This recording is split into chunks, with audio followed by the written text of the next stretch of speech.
The Grammys this year were so unbelievable, cringe, and annoying that I had to make 2 whole videos dedicated to making fun of them. Let's get right into it. So for today's video, I wanted to highlight the so-called comedian Trevor Noah, and some people think he's funny. I think the only thing funny about him is his appearance, but that's besides the point. He spends his time obviously roasting Trump, because what else do Hollywood so-called comedians do? Watch this.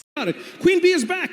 She's back at the Grammys with 11 nominations this year, people. Beyonce, 11 nominations this year.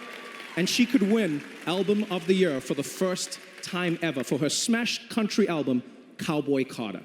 I don't care what anyone says. That's how you know you've clocked the game, right? When you can go into any genre and still be one of the best. 2 years ago, Beyonce won for Best. She's the first Black artist to win Album of the Year for country.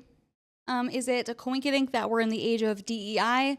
I do not think so. Dance album. Tonight alone, she's nominated in Best Country, Best Pop, Best Americana, and Best Melodic Rap.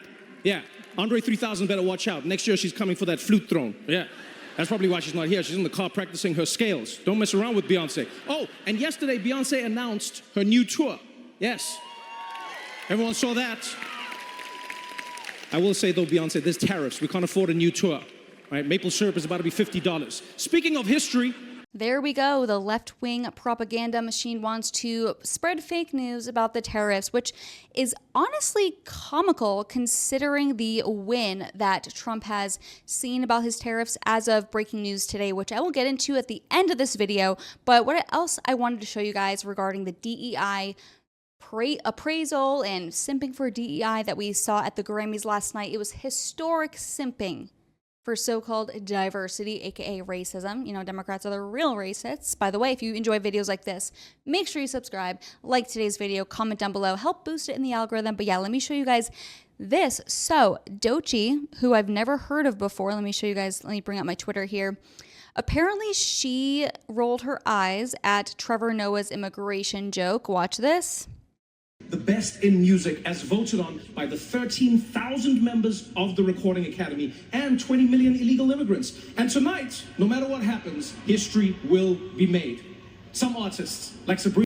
So I had no idea who she was, and I was hoping, oh my gosh, maybe we have a based Black queen in Hollywood at the Grammys that is sick and tired of the woke left always spreading this fake news media, talking, like trashing Trump, but no.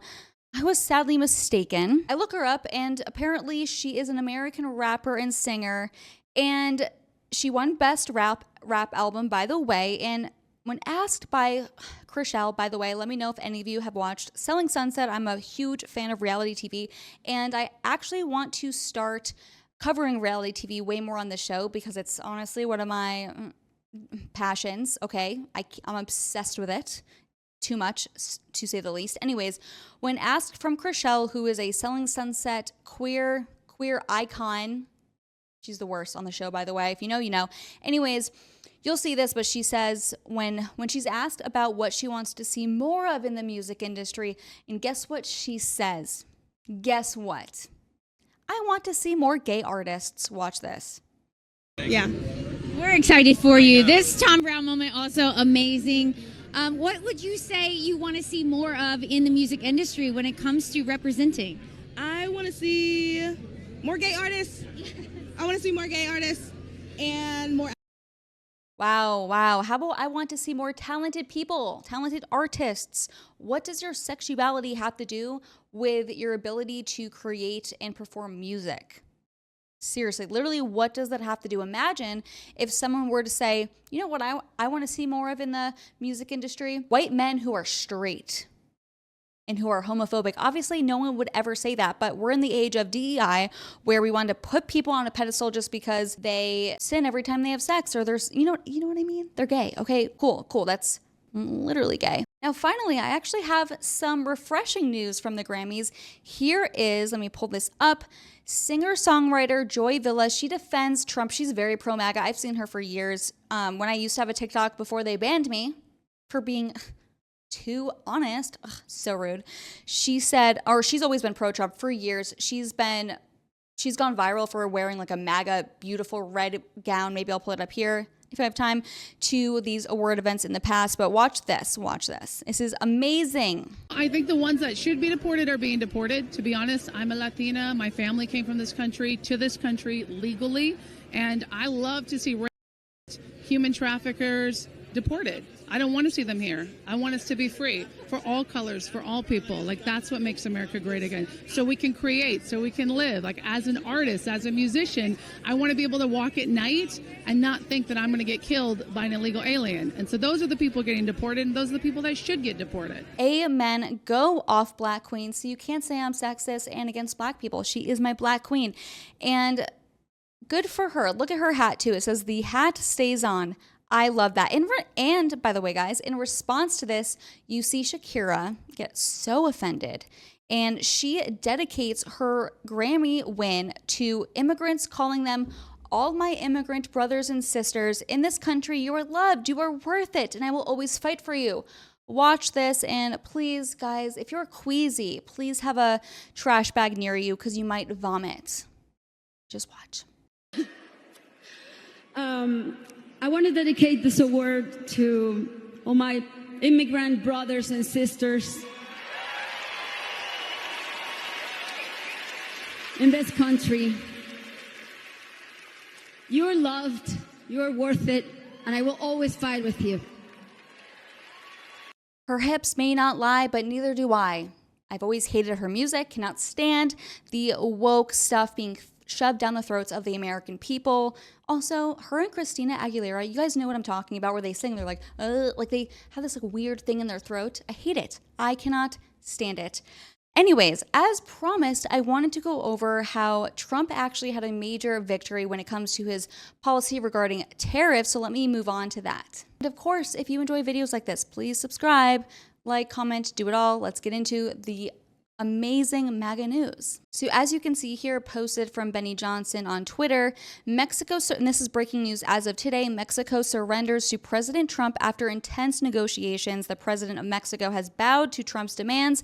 And this is what happened. Tariffs halted for 1 month. Mexico capitulates to Trump's tariff threat. 10,000 troops deployed to border. Mexico yields to Trump's demand for border security. U.S. to intensify gun control efforts.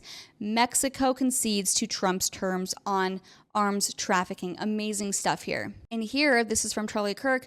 Breaking, President Trump announces that the planned 25% tariff with Mexico has been suspended for 1 month following a call with Mexican President Claudia Sheinbaum. Okay, Mexico has agreed, like I just said, whatever. Here's Trump's exact words regarding this.